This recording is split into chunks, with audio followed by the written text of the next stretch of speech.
Ia adalah institusi demokrasi tertinggi negara. Ada yang menganggapnya institusi suci kerana ia membawa suara keramat rakyat.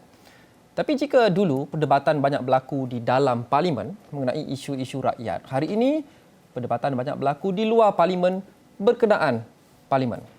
Banyak yang telah saksikan sejak beberapa minggu lepas berkenaan isu pembukaan semula parlimen ini, titah pandangan oleh Seri Paduka Baginda Yang di-Pertuan Agong, kenyataan oleh Majlis Raja-Raja Melayu, kenyataan oleh yang kedua-dua yang di-Pertua, Dewan Rakyat dan juga Dewan Negara. Tapi persoalannya masih lagi kekal. Bila parlimen akan dibuka semula? Dan sama penting, apabila ia dibuka semula nanti, bagaimana ahli parlimen kerajaan dan juga pembangkang yang sering menuntut pembukaan parlimen akan memaksimalkan institusi ini untuk menambah baik pengendalian COVID-19 negara dan pemberian bantuan kepada rakyat yang semakin tertekan. Ini Dialog 3 Penjuru.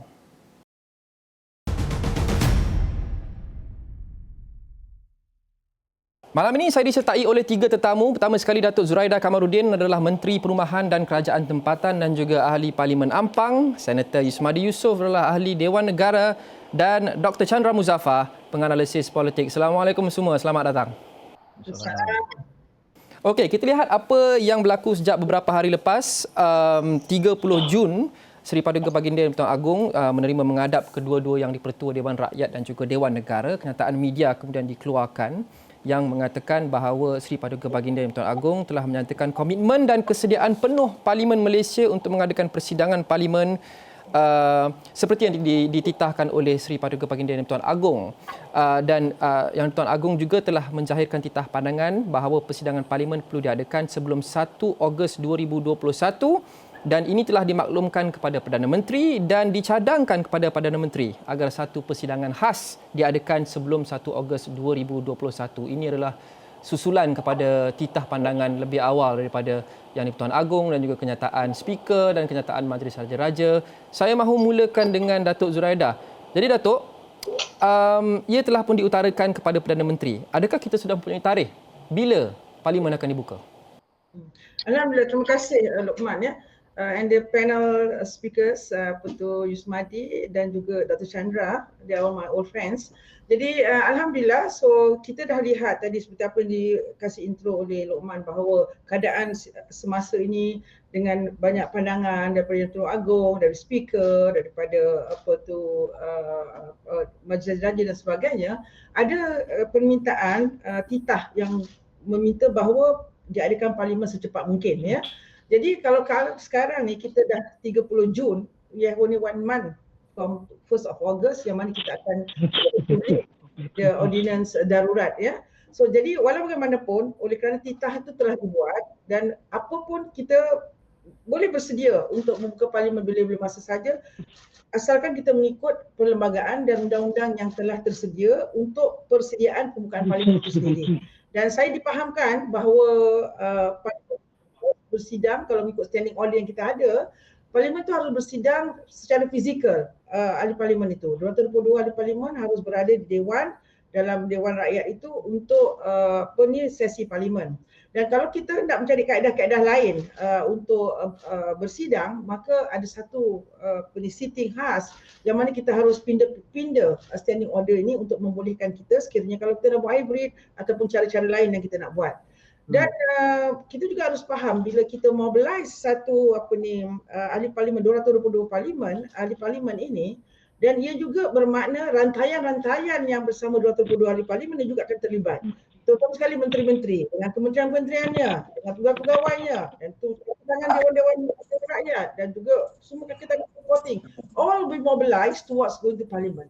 And that also we have to consider the situation, the COVID situation in the country. Because kita juga ada program pemulihan negara yang mana telah ada meletakkan ambang-ambang tertentu untuk menentukan keadaan-keadaan COVID itu terkawal ataupun akan mereda atau akan lebih teruk. Jadi itu juga harus diambil pertimbangan untuk memastikan bahawa keadaan COVID dalam negara kita tidak menjadi lebih teruk daripada apa yang ada sekarang. Because kita now the second wave, third wave yang mana kita lihat angka-angka naik, tapi apapun saya harap kita akan dapat mengatasi isu ini dan mempercepatkan speed up kita punya vaccination program yang mana memang kita telah rancang untuk Julai ini.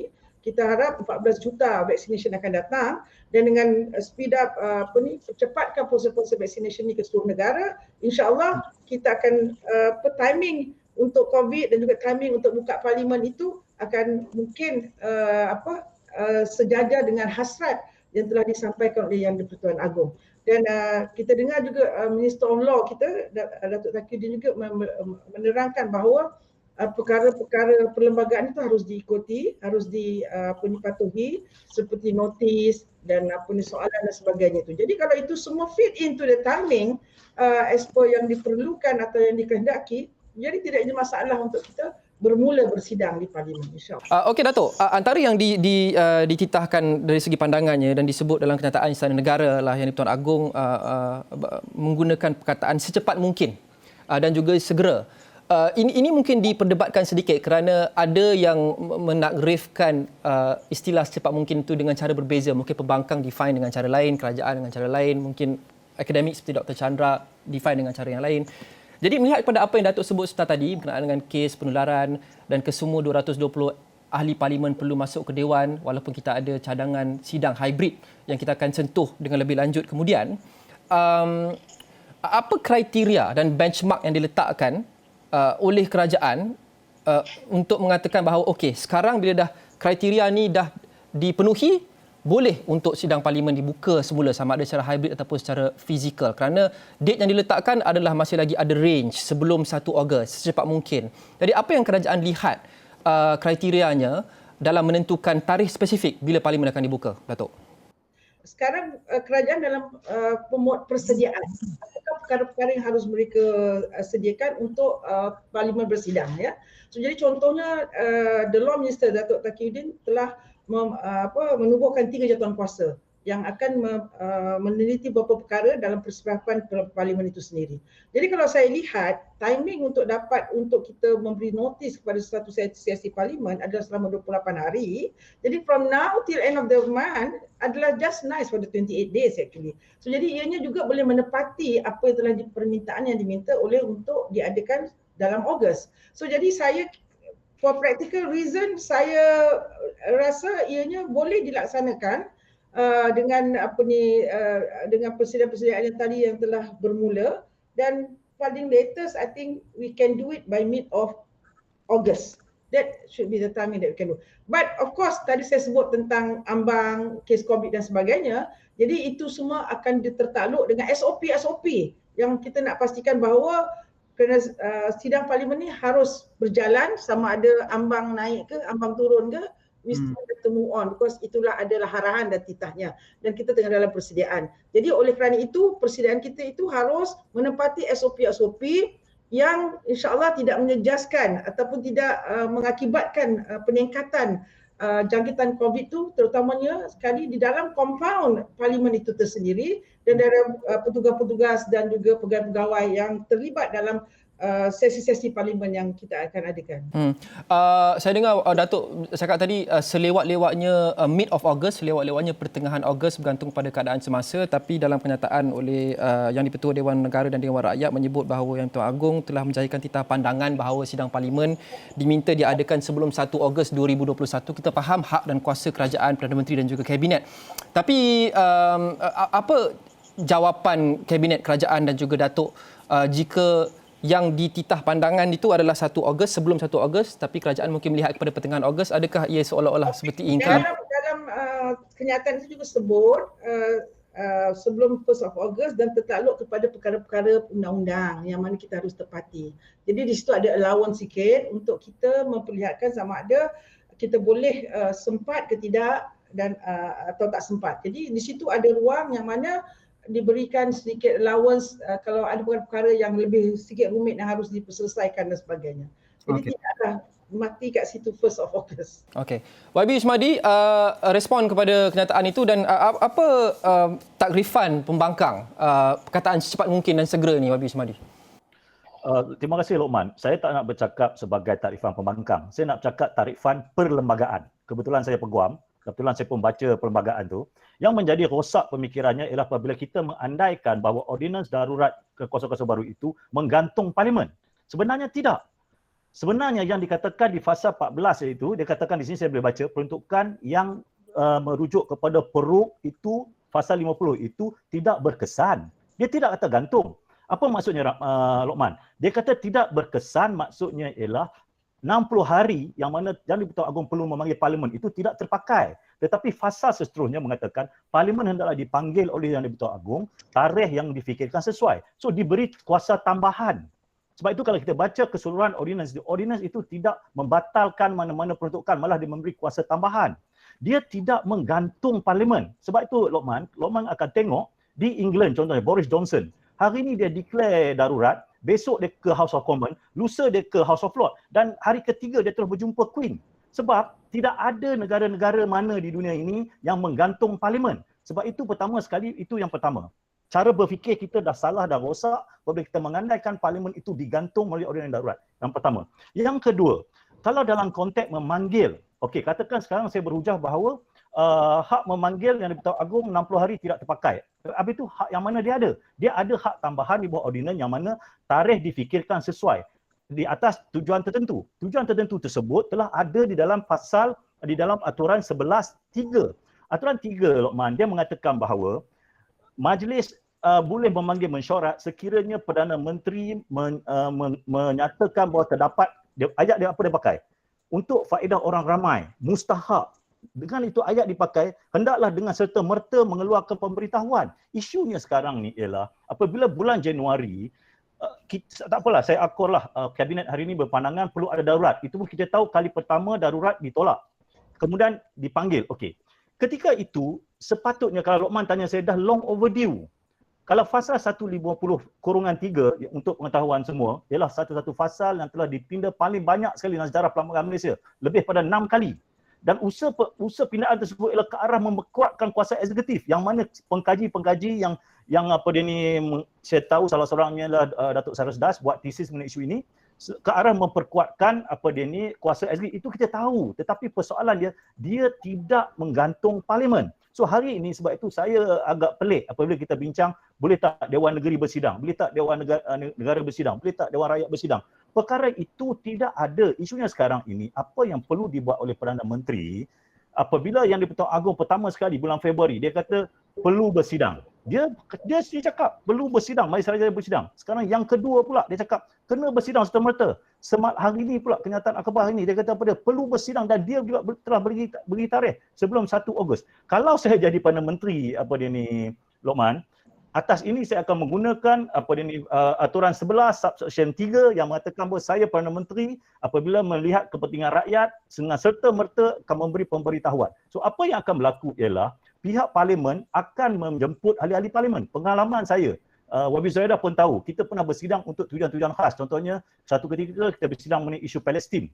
Bagaimana pemberitahuan dibuat? Itu ialah mesyuarat khas. Kalau tanya saya, darurat itu khas, special circumstances. Sebab itu fasal 150 itu Lokman, itu ialah fasal tak oleh perlembagaan untuk keadaan-keadaan yang tertentu. Sebab itu sejarahnya sebelum dipinda, dia merujuk keadaan perang, dia merujuk keadaan keganasan.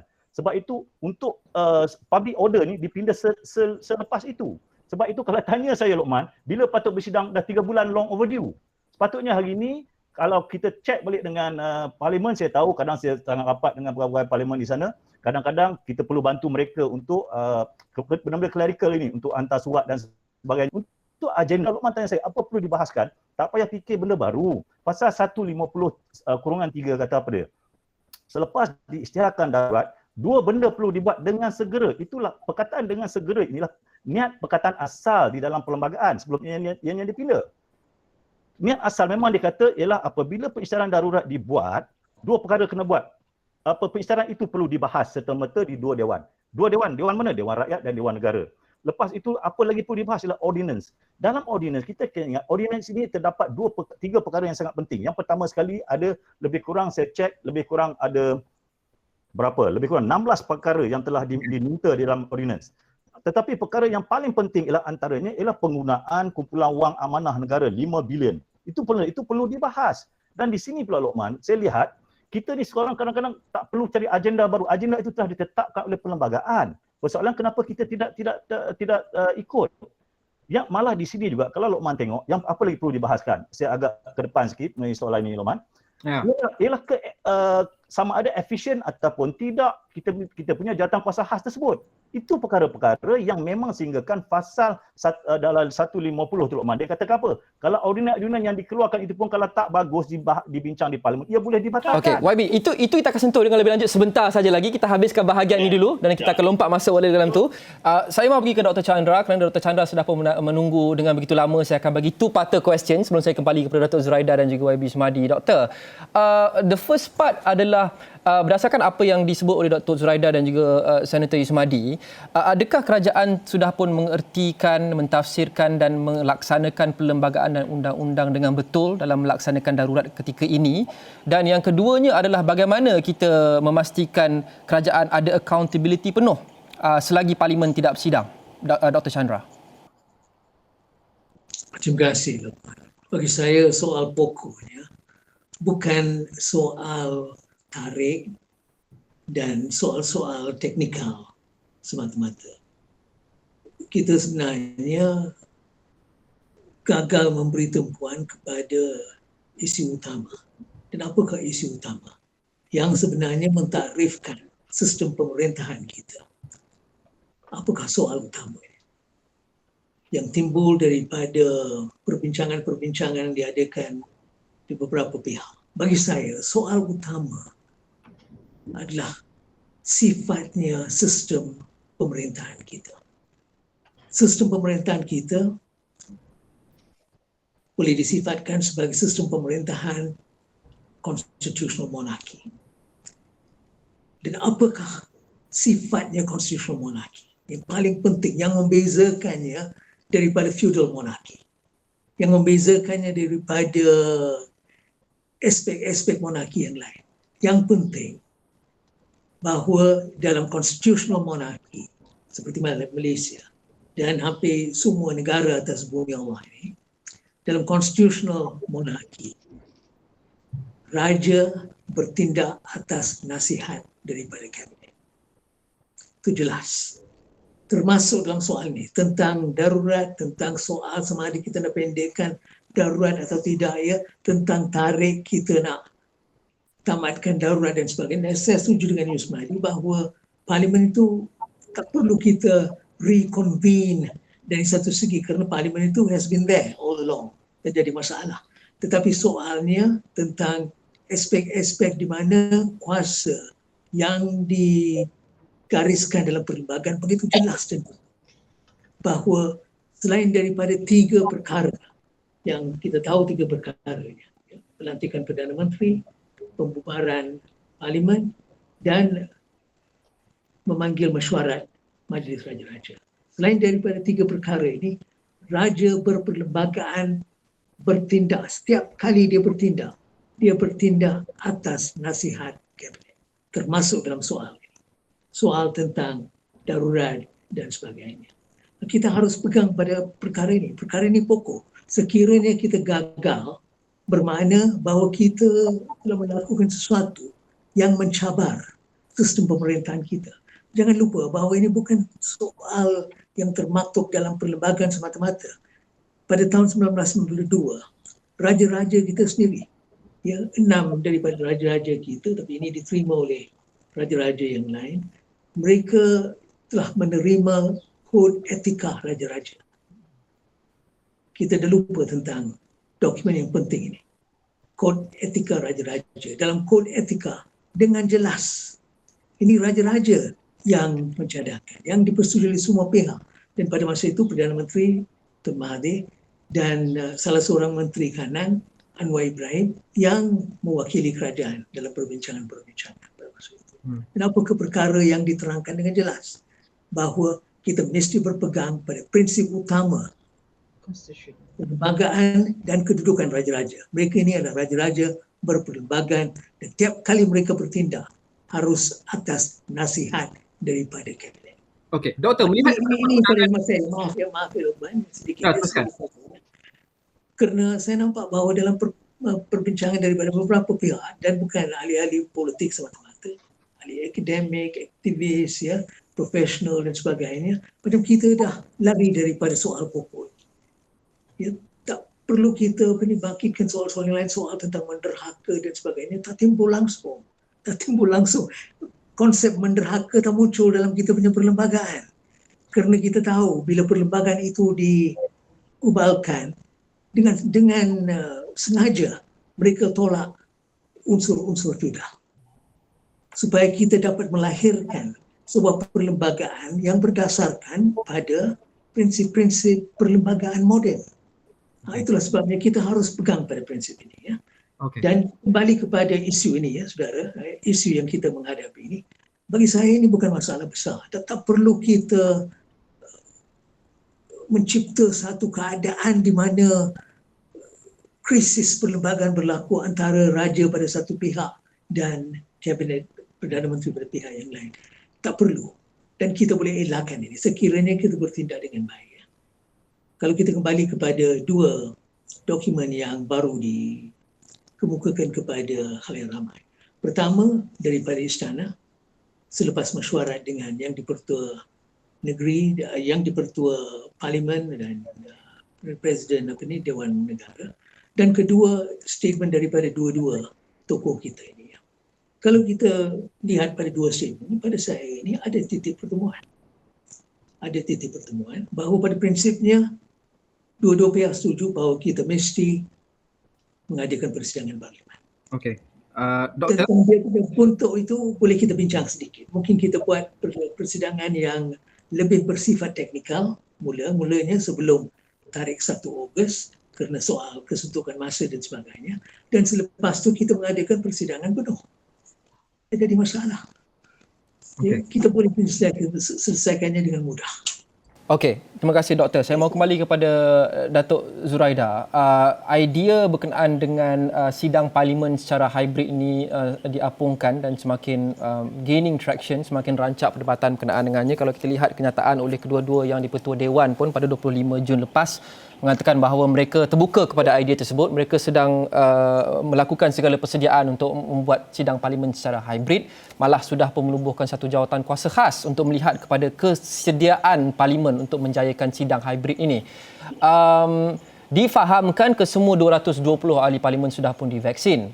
Jadi persoalan juga timbul. Walaupun niatnya bagus untuk buat secara hybrid, tapi mengapa kita mahu buat secara hybrid? Mengapa kita tidak boleh kembalikan parlimen secara bersemuka macam biasa? Kerana risikonya agak rendah kerana kesemua 220 ahli parlimen sudah pun divaksin dan pegawai-pegawai mereka juga mungkin kebanyakan sudah pun divaksin dan SOP sangat ketat, environment control. Mengapa kita tidak kembali seperti biasa, Datuk Zuraida?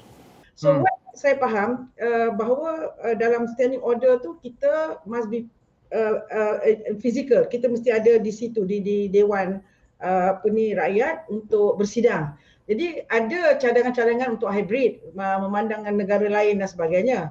Dan of course bila kita nak buat hybrid, kita kena ada special seating yang khas tadi macam Dr. Sandra said.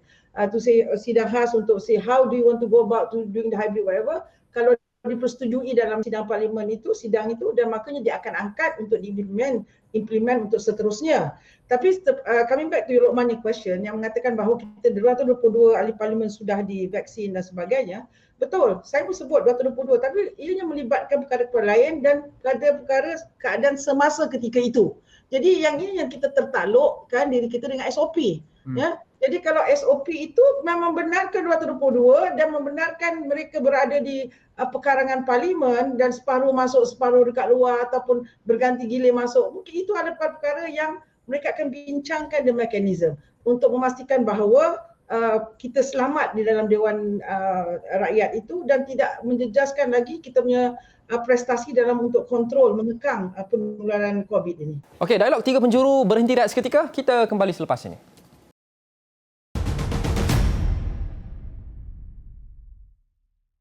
Apapun kita sudah sentuh berkenaan dengan perundangan dan juga sejarah perundangan seperti yang dikongsikan oleh Dr. Chandra. Kita dah sentuh sikit berkenaan dengan mekanisme.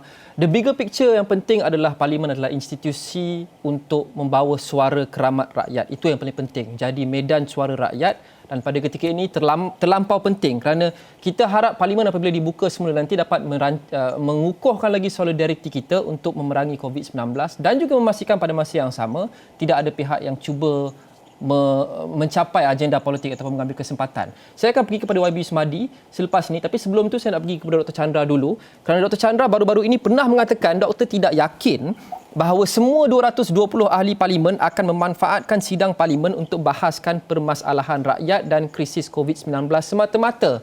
Yang quote dari doktor adalah ada beberapa individu yang mungkin kerana mereka tamak kuasa begitu gairah untuk rebut kuasa, termasuk pemimpin yang berdepan kes pertuduhan mahkamah. Doktor, what makes you say this? Kenapa doktor berpendapat sebegitu? Berdasarkan pada apa yang berlaku dalam tempoh 1 tahun yang lalu ini. Ya, kerana kita tahu bahawa kalau kita tengok pada tingkah laku kita punya ahli-ahli parlimen, mereka semua janji bahawa mereka akan memberi tumpuan kepada bajet, mereka akan memberi tumpuan kepada soal-soal besar. Tetapi dalam tempoh yang kita bincang ini, yang mereka bangkitkan adalah soal-soal politik. Soal tentang kedudukan Perdana Menteri dan kerajaan perikatan sama ada itu sah atau tidak dan sebagainya. Dalam soal ini juga, ya, seperti mana Lokman bincang pada peringkat awal, kita harus menggunakan istilah yang tepat. Apa yang dimaksudkan dengan istilah yang tepat dari segi soal tentang kedudukan kerajaan? Kerajaan kita ini berdasarkan pada perlembagaan adalah kerajaan yang sah. Harus kita membezakan ini daripada soal-soal etika tertentu.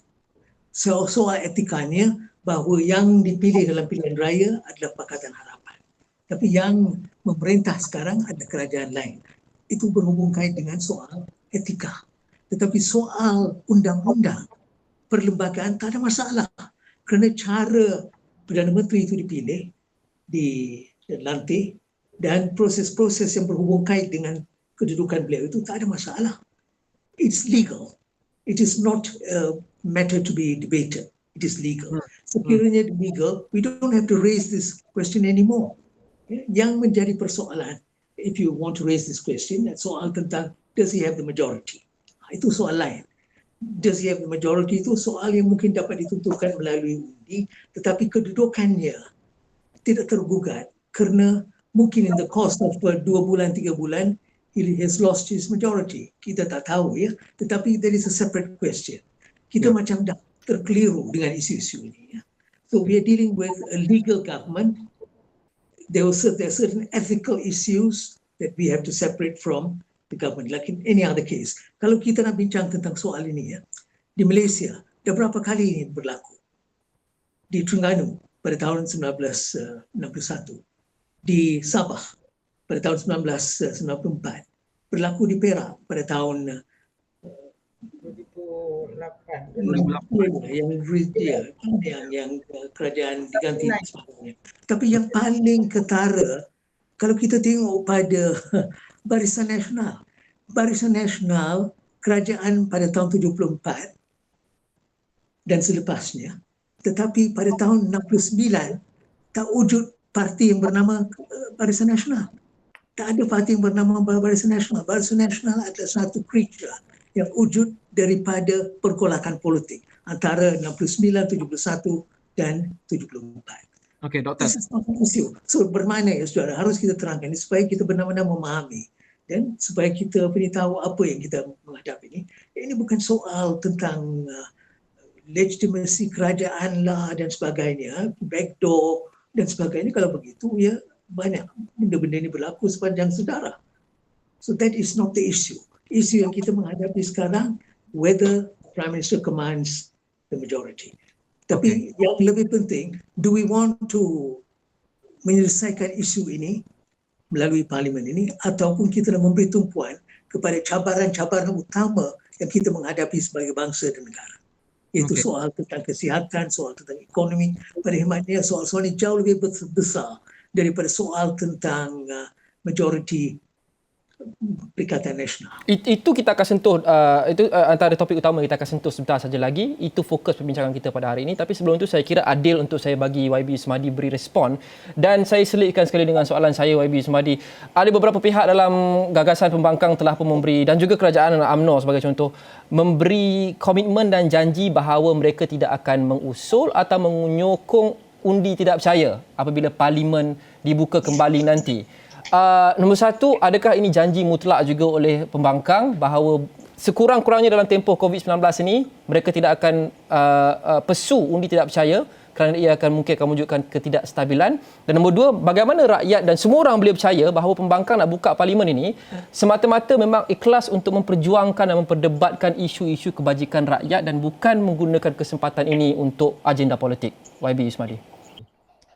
Lokman, mari kita sama-sama cari apakah pendekatan yang terbaik untuk menangani krisis ini ya.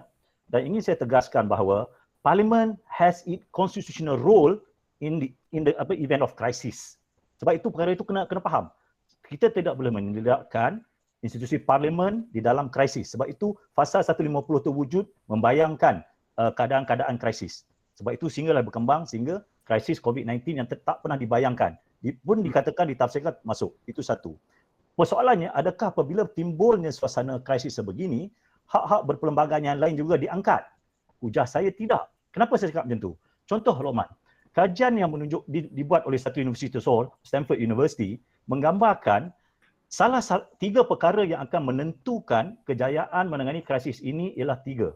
Sekurang-kurangnya ialah dia merujuk kepada negara-negara yang berjaya. Antaranya ialah negara-negara di East Asia, di Asia Timur, China, Jepun, Taiwan, Korea Selatan. Dan apabila dikaji, rupanya ada tiga perkara yang sangat maha penting. Yang pertama ialah apa dia?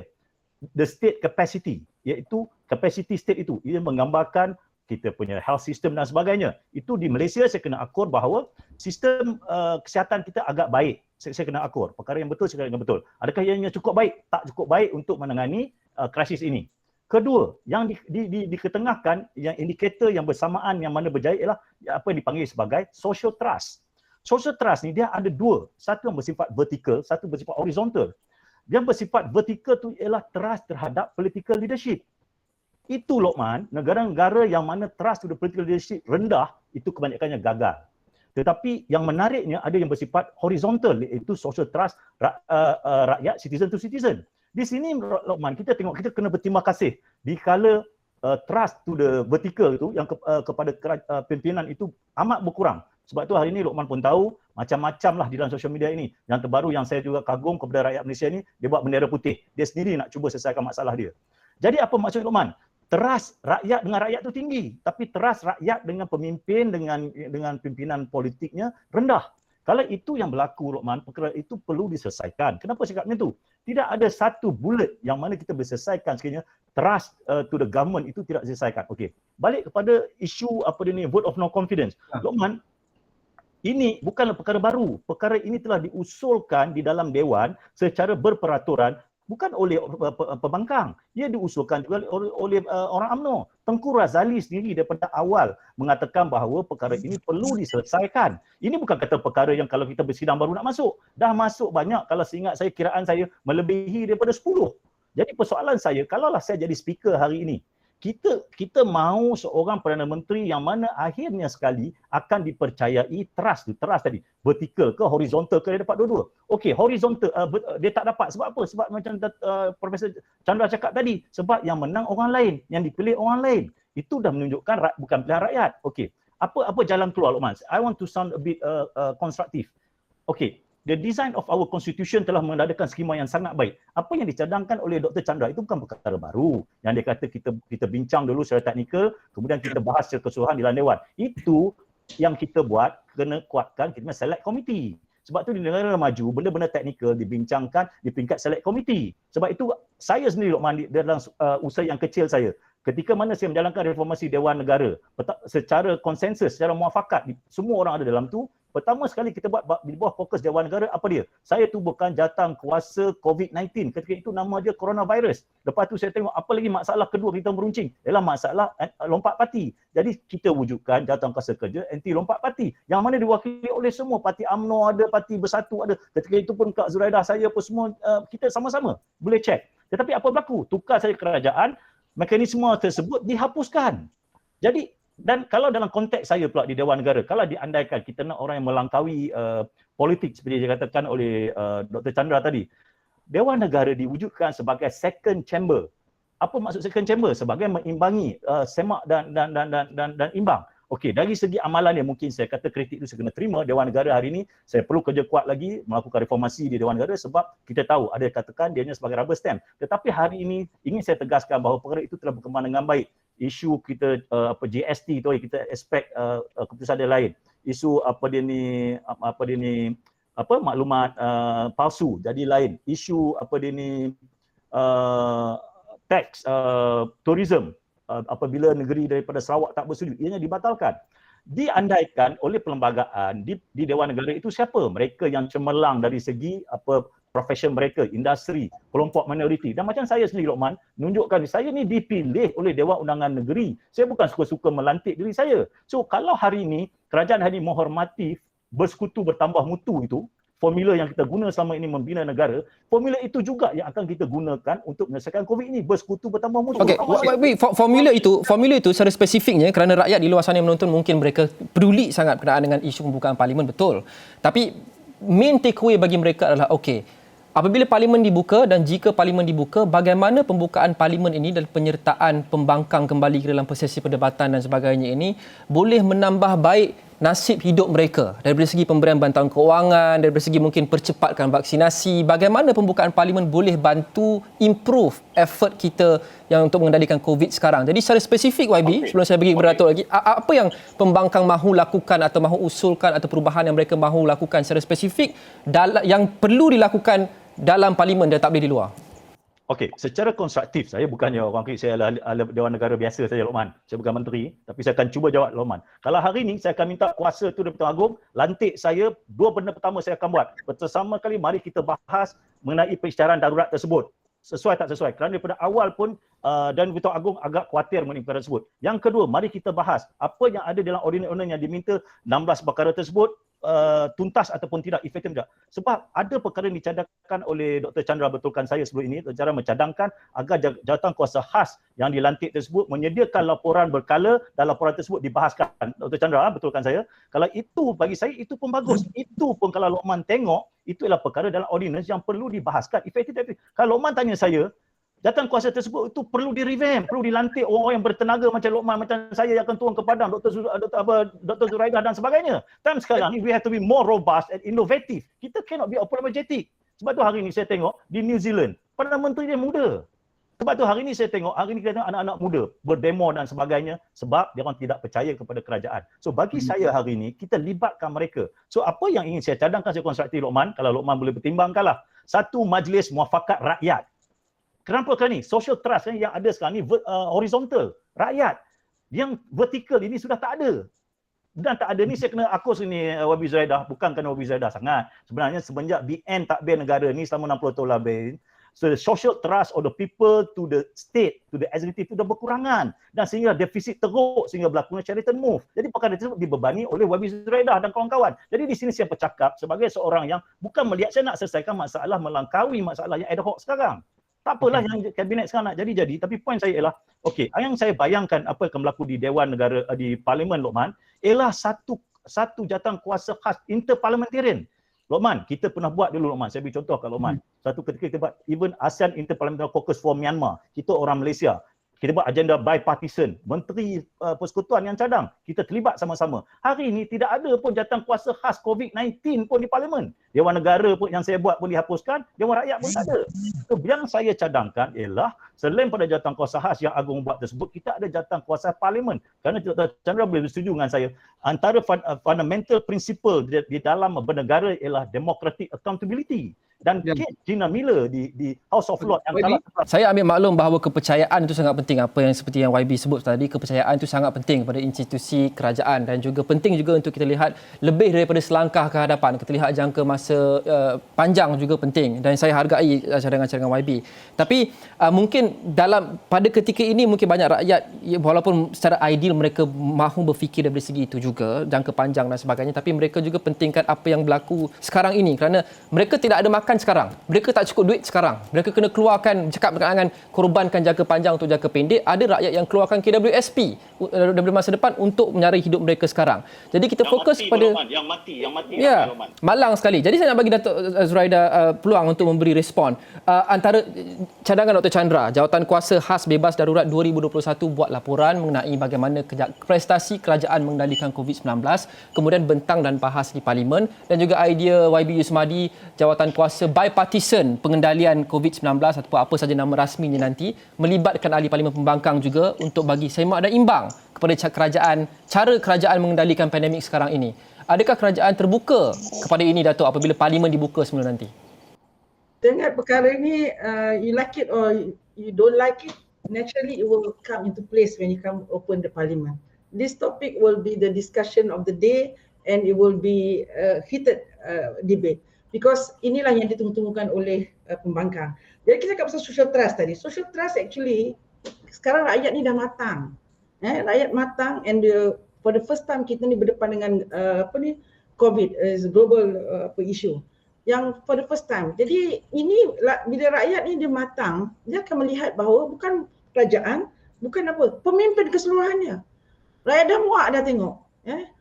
Yang bergaduh pasal jawatan, yang bergaduh pasal rebut kuasa, kita tengah sibuk frontliners tengah sibuk berdepan dengan masalah-masalah mengatasi COVID, orang sakit dan sebagainya, tapi satu sektor ni kumpulan politik yang sibuk nak menukar kerajaan, sibuk nak bertukar tempat dan sebagainya. Jadi ini rakyat dah matang. Jadi social trust itu saya tidak worry kerana at the end of the day rakyat akan boleh fikir dan memilih siapakah yang harus memimpin kerajaan ini. Tapi apa yang YB Yusmadi sebut tadi, very rhetoric and very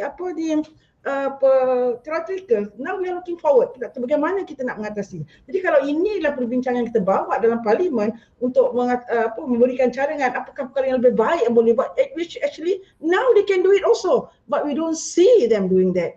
You see, to help the government. If we are all together to pastikan bahawa how do we kita mengatasi masalah COVID, bagaimana kita mengatasi vaccination, bagaimana kita mengatasi penularan dan sebagainya. Kalau semua can do this, I think the situation will be much better. And at the end of the day, don't worry. Rakyat will look at you, how you perform and how you serve the country and how you serve them. So tak payah kita nak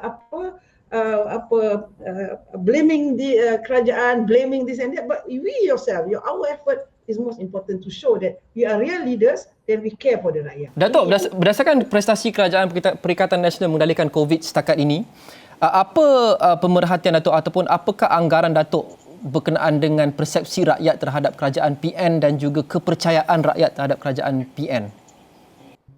So, if you look at now, kita dah banyak-banyak packages, which I think to me is also banyaklah kita kasih. I think now dengan the latest one, another 380 billion, and I think in total, I tak tahu banyak billion dah sekarang.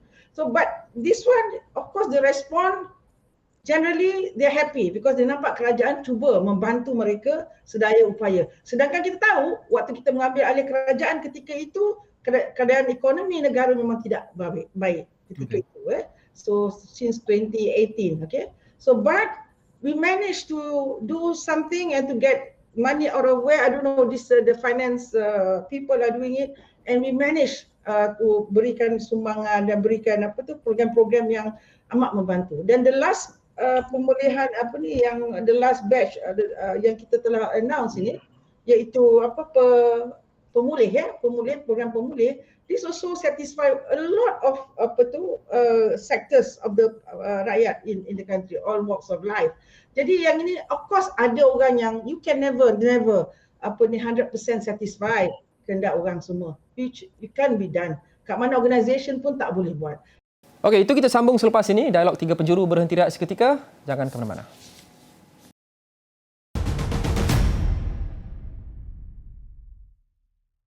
Okey, ini antara poin yang bawa saya kepada soalan yang seterusnya. Saya mahu tujukan kepada Dr. Chandra. Perdebatan, malah pertelingkahan, disagreement ini akan sentiasa ada. Itu normal dalam demokrasi. Pembangkang kepada kerajaan, vice versa dan sebagainya. Selaku seorang yang bukan berada di dalam kerajaan maupun pembangkang, seorang akademik, bagaimana pembukaan Parlimen nanti boleh mencambahkan lagi kerjasama bipartisan, menyihatkan lagi kerjasama bipartisan untuk kita menjayakan inisiatif-inisiatif real life sekarang yang saya sebut tadi, mengendalikan pandemik dengan lebih bagus, memberikan bantuan dengan lebih bagus, mungkin mempercepatkan vaksinasi. Jadi sepenting manakah Parlimen untuk memastikan dua pihak ini boleh bekerja dengan lebih bagus demi rakyat, Dr. Chandra? How does Parliament come into play? Terima kasih, saudara. Saya dah mencadangkan mekanisme bipartisan ini, dua pihak ini sejak 8-9 bulan dulu dalam beberapa artikel, ya. Dan kerajaan tubuhkan jawatan kuasa bebas ni di bawah kepimpinan Tun Arifin, yang Ahmad Arif, ya Tun Arifin. Saya menganggap itu sebagai satu langkah yang baik kerana ada pembangkang dan ada beberapa individu bebas. Tetapi jawatan kuasa ini akan serahkan laporannya terus kepada Agung, bukan kepada Parlimen. Tapi sekiranya Agung dalam kebijaksanaannya hantar laporan ini kepada Parlimen dan minta Parlimen menilaikan laporan ini, saya menganggap itu sebagai satu langkah yang baik. Bermakna bahawa perbahasan Parlimen itu berdasarkan pada satu laporan daripada pihak yang bebas, yang terdiri daripada individu-individu yang profesional dan sebagainya. Itu satu daripada caranya. Tetapi selain daripada cara ini, dalam beberapa jawatan kuasa pilihan dan jawatan kuasa yang lain, dan mungkin kita boleh tubuhkan lebih banyak jawatan kuasa tak ada hadnya, kita boleh masukkan dua-dua pihak. Apa salahnya sekiranya dalam keadaan krisis ini kita jemput pembangkang sama-sama dengan kerajaan untuk mengatasi soal-soal tertentu. Ya, saya bagi satu contoh. Ya. Di kalangan pakar-pakar pun ada perbezaan pendapat besar tentang strategi yang paling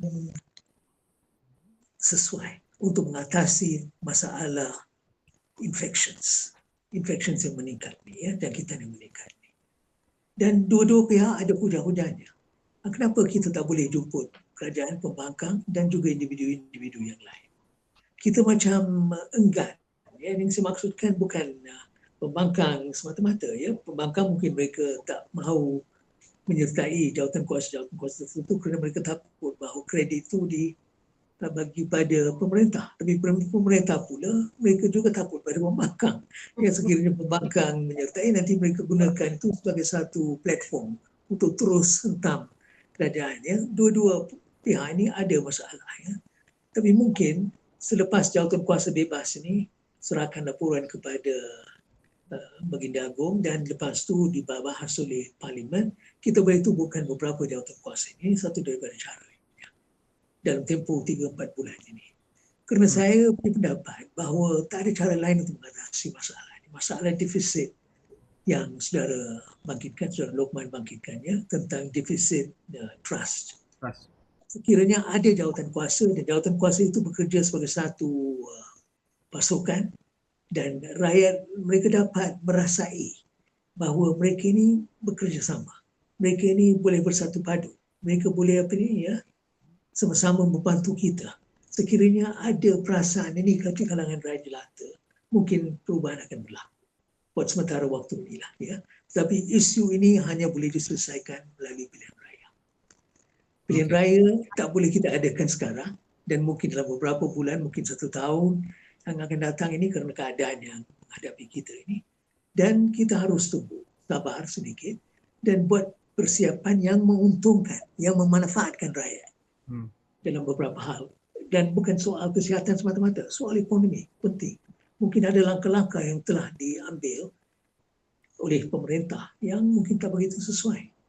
Akhir harus dibincang, harus kita bahas. Begitu juga tentang aspek-aspek yang lain. Kita perlukan satu sikap terbuka. Saya kira itu adalah matlamat agungnya kalau Parlimen dibuka ataupun mahu Parlimen dibuka untuk kita bekerjasama dengan lebih baik. Kita tak minta untuk kerajaan dan pembangkang setuju segala-galanya. Kerana itu adalah mustahil dan itulah the beauty of check and balance. Tapi sekurang-kurangnya pembangkang dan kerajaan boleh bekerjasama dari segi dalam cara yang sihat dari segi bipartisan. Dan kalau kita lihat pelan pemulih baru-baru ini, saya harap antara first step yang mungkin menampakkan tanda itu boleh berlaku dengan lebih menyeluruh selepas ini adalah RM300,000 bantuan bakul makanan yang diberikan kerajaan kepada semua ahli parlimen termasuk pembangkang. Saya harap itu adalah one small step yang akan membuka pintu lebih luas kepada kerjasama bipartisan untuk membantu rakyat khasnya dalam era pandemik. YB Yusmadi mungkin ada sedikit nak cakap berkenaan dengan itu dan juga rap seminit setiap seorang sebelum kita habiskan. Saya rasa pelan pemulihan tersebut boleh jadikan satu asas untuk perbahasan di Parlimen kerana dia akan lebih mengarah perbahasan tersebut kepada isu yang lebih spesifik. Lokman? Pun begitu, di situlah kat mana seperti kita kata, John Stuart Mill kata, legislature seperti Congress of Opinion. Memang andaian dia, Lokman, di Parlimen itu ialah sebagai membatasi apa-apa yang dicadangkan oleh pihak eksekutif. So sebab itu hari ini saya beri contoh. Ketika mana bajet dulu dibentangkan, isu laptop contohnya. Soalan itu akan ditimbulkan balik. Kenapa laptop tak sampai ke bawah contoh. Kenapa vaksin tidak sampai ke bawah. Isu-isu bagi saya soalan-soalan legitimate yang boleh ditanya oleh siapa pun. Malah saya kata bukan pembangkang saja patut tanya kerana bagi saya ahli parlimen kerajaan sendiri pun walaupun mereka sebahagian daripada Perikatan Nasional, mereka punya tanggungjawab konstituen daripada pemilih-pemilih mereka. Yang mana pemilih mereka tak semuanya mewakili satu warna parti. So bagi saya apabila kita telah dipilih di parlimen tersebut, kita perlu mewakili kita punya konstituensi. Itu pertama.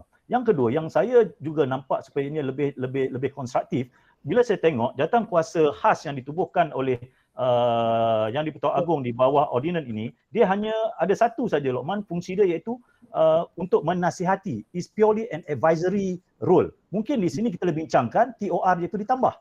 Term of reference ditambah. Mungkin kita perlukan juga, dia juga mempunyai ruang untuk implementasi. Ataupun disebabkan keterbatasan jawatan kuasa khas tersebut, untuk urusan mengimplementasi dan sebagainya boleh dibincangkan dengan jawatan kuasa interparliamentarian yang bipartisan. Kerana hari ini saya tengok apabila kerajaan menyediakan 300,000 untuk ahli parlimen yang mana tak termasuk saya kerana Dewan Negara masih dikatakan tidak sebahagian daripada parlimen, saya pun tak faham. Padahal saya upper house, itu pun saya pening. So bayangkan kita semua ada mewakili negeri kita. Jadi kemungkinan Dr. Chandra pada pandangan saya, term of reference jawatan kuasa khas tersebut boleh ditambah ataupun parlimen boleh wujudkan satu jawatankuasa untuk menambah nilai jawatankuasa khas tersebut terutama dalam urusan implementasi. Kerana bagi saya apa yang timbul sekarang ni ialah delivery system. Kerana kita akui, saya mulakan tadi 3 elemen pertama sekali, iaitu pertama sekali effective state menggambarkan capacity. Jadi public health system kita agak baik tapi tak cukup baik untuk menangani krisis, itu perlu diperbaiki. Yang kedua juga saya mengandaikan bahawa social trust, trust kan itu government deficit, tetapi dengan mengambil kira ahli-ahli parlimen yang mereka pilih, parti-parti mereka pilih, itu akan menambahkan trust tersebut. Yang ketiga, kita juga boleh membantu pihak kerajaan terutama hari ini bagaimana boleh menjadikan parlimen hari ini juga sebagai agensi. Sebab tu hari ini saya lihat tidak ada negara dalam dunia hari ini yang mengesampingkan peranan parlimen ketika krisis. Malaysia hanyalah satu-satunya negara yang mengesampingkan peranan parlimen. Sebab itu saya agak pelik. Sebab itu saya nak hujah dari segi perlembagaan saya tak boleh, nak hujah dari political science saya tak boleh, nak hujah dari segi pun saya tak boleh sebab saya tak jumpa contoh-contoh tersebut. Sehingga kan macam tadi kita timbulkan isu pertukaran kerajaan. Sweden, negara OECD, negara yang punya Human Development Index yang baik, demokrasi yang matang pun bertukar kerajaan. Semalam kita tahu Menteri Kesihatan di UK, Lokman, sebab dia menirukan orang awam tak ikut SOP, dia letak jawatan, Lokman. Tapi hari ini kita ada menteri yang menipu rakyat. Dia kata buat tu dia tak buat bila sekali rakyat yang menjadi penyiasat, rakyat yang tunjuk bahawa fakta-fakta tersebut adalah terkeliru. Hari ini saya setuju dengan Dr. Chandra dalam satu aspek, ada perkara bersifat political ethics, etika. Bunyi agak oksimoron, Profesor. Kita nak bincang etika dalam politik, lebih oksimoron. Tapi it's about time. Tetapi kalau kita bincang dalam konteks governance, it makes sense. Tapi kalau bincang dalam political ethics, it doesn't make sense. Tetapi kita kena ingat, kita boleh pilih nak bina negara ni, Lokman, berperlembagaan, dengan mengikut perlembagaan, ataupun tidak. So hari ini yang mana saya bincang tadi, Dr. Zuraidah kata, kadang-kadang kita stating the obvious. Memang itulah rencamnya demokrasi. Kalau kita membina negara berdasarkan demokrasi, yang kita pilih lah demokrasi berparlimen. Saya hargai input daripada YB, saya hargai input daripada Dr. Chandra yang sudah bercakap tadi. Saya mungkin saya mau akhirkan dengan Datuk Zuraidah. Pada akhirnya kita harap percambahan semangat bipartisan. Mungkin ada yang kata idealistik, ada yang kata dari segi teori kerana kita fikir problem sehari ini rakyat tak cukup makan, tak cukup pendapatan dan sebagainya. Tapi saya kira 300,000 allowance bakul makanan untuk semua MP termasuk MP Pembangkang itu satu langkah pertama yang baik. Bercakap berkenaan dengan itu dalam kerangka bipartisan apabila Parlimen buka semula nanti, adakah itu mungkin memberi bayangan bahawa allowance, maksudnya peruntukan, maafkan saya, untuk kerusi Parlimen Pembangkang, bukan allowance, bukan. Okay. Alright, so saya jadi alhamdulillah saya lihat pemulih ada memberikan 300 kepada semua ahli parlimen. Jadi ini pun satu sikap federalisme yang harus dipuji, and we across the party lines. But if you look at the practice dekat state pula, ada pula kita juga question, state pula tak nak kasih kepada kita sebagaimana kita Pembangkang selama 59. So these are the things which has to take both sides of the divide to come together to think for the rakyat. Ini yang paling penting. Sebab tu saya sebagai minister, saya pergi ke negeri Pembangkang, saya turunkan juga peruntukan, saya make sure that negeri Pembangkang itu juga maju dan sebagainya. Jadi inilah sifat yang kita nak for both side. Sebab tu sekarang ni saya tidak lihat yang bahawa tidak ada ini, kalau kata tadi apakah perkara yang harus dilakukan untuk, tapi saya tak lihat Pembangkang datang, okey, YB Khairi, YB KKM Menteri Kesihatan, I want to help you with this program. What can we do? Okay, for my kawasan. You want me to mobilize the people? You want me to go and campaign for them to? They never said they want to campaign also untuk registration of My Sejahtera. That is something that is very simple to help the government, to help the people. Jadi itu contoh. Jadi kalau kita ada berniat baik, insya-Allah saya minta macam ini. Yusmadi, legal forum, get a legal forum, go for one legal forum proper, and let's debate with all the lawyers. Not me definitely, because there probably can find the best law for the country, whatever. For every example that you have brought. Tapi whatever is, I minta. This is, we have only another July to August is only 1 month. All of us have to work hard untuk pastikan bahawa there's an increase of vaccination. And there's a decrease of numbers of COVID punya incidences. So jadi saya harap ini boleh dilaksanakan. Saya minta Pembangkang dengan kerajaan bekerjasama, dan saya harap juga dengan 300,000 itu harus mereka akan menggunakan cara yang dengan baik. Saya percaya dia akan menggunakan dengan baik untuk membantu kawasan mereka, seperti mereka selalu bising kata tak dia dapat peruntukan, tak boleh buat kerja di kawasan. Jadi ini boleh untuk membantu mereka pada masa-masa COVID dan juga untuk mengatasi isu COVID di dalam kawasan masing-masing. Tapi pemulihan ekonomi itu juga penting, sebab tu kerajaan kena balance now dengan kesihatan dengan ekonomi. So we are also at the crossroads. So when we do a balance, ini also satu perkara yang tidak mudah untuk kita buat keputusan. Kita kena fikirkan all the different sectors. That's the difference. When I was the other side Pembangkang, I only know one side of the story. When I come to the government, I know the other side of the story. So we have to put things together and make a decision for the best interest of the negara and the rakyat. Itu yang saya nak cakap. Terima kasih. Terima kasih Datuk Zuraida Kamaruddin, Menteri Perumahan dan Kerajaan Tempatan, juga Ahli Parlimen Ampang, Senator Yusmadi Yusof, Ahli Dewan Negara, dan Dr. Chandra Muzaffar, penganalisis politik. Itu sahaja untuk Dialog 3 Penjuru malam ini. Terima kasih kerana menonton. Kita jumpa lagi.